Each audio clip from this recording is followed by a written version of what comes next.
ika-4 na kabanata. Kaya nga, mga kapatid kong minamahal at pinapanabikan, aking kagalakan at karangalan, magpakatatag kayo sa inyong pamumuhay na nakaugnay sa Panginoon.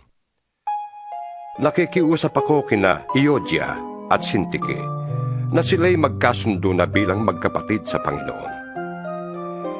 Ipinapakiusap ko rin naman sa iyo, tapat kong kasama, na tulungan mo ang 2 babaeng ito. Sila man ay nakatulong ko sa pagpapalaganap ng magandang balita, kasama ni Clemente at ng iba pang kamanggagawa ko.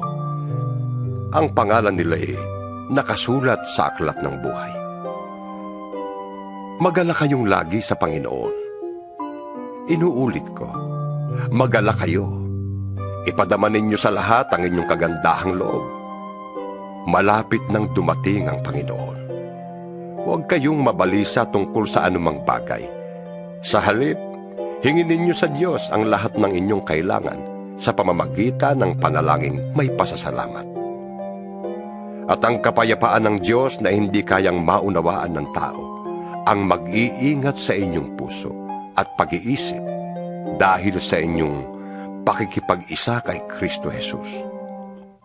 Bilang pagtatapos, mga kapatid, dapat maging laman ng inyong isip ang mga bagay na karapat-dapat at kapuri-puri, mga bagay na totoo, marangal, matuwid, malinis, kaibig-ibig at kagalang-galang.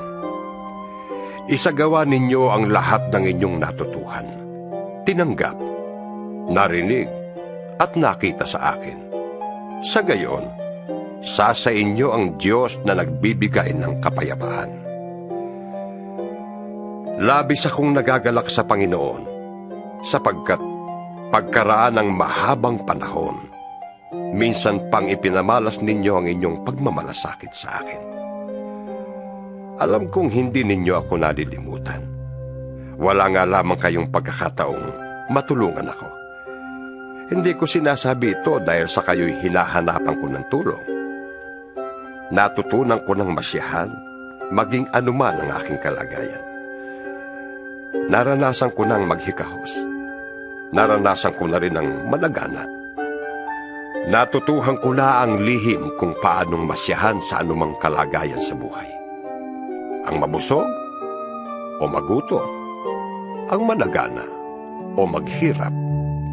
Ang lahat ng ito'y magagawa ko dahil sa lakas na kaloob sa akin ni Kristo. Gayunman, ikinagagalak ko ang ginawa ninyong pagtulong sa aking mga paghihirap. Alam naman ninyo, mga taga-Pilipos, na kayo lamang ang iglesyang nakahati ko sa hirap at ginhawa nang umalis ako sa Macedonia at nagsisimula pa lamang sa pangangaral ng magandang balita. Noong ako'y nasa Tesalonica na, makailang ulit pa ding pinadala ninyo ako ng tulong. Hindi sa hangad kong laging tumanggap ng mga kaloob, kundi ang nais ko ay makatanggap kayo ng masaganang gantimpala. Narito ngayon ang katibayan ng labis-labis na kaloob ninyo sa akin. Higit pa sa pangangailangan ko ang tulong ninyo sa akin, nadala ni Epaprodito.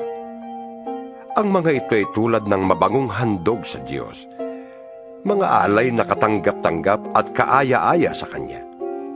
At buhat sa hindi mauubos na kayamanan ng Diyos, ay ibibigay niya ang lahat ng inyong kailangan sa pamamagitan ni Kristo Jesus. Purihin ang ating Diyos at Ama magpakailanman. Amen. Paratingin ninyo sa lahat ng hinirang ng Diyos at nananalig kay Kristo Jesus ang pagbati ko at ng mga kapatid nating kasama ko rito. Binabati kayo ng lahat ng mga hinirang ng Diyos, lalo na ng mga naglilingkod dito sa palasyo ng emperador. Naway sumainyong lahat ang pagpapala ng Panginoong Hesukristo.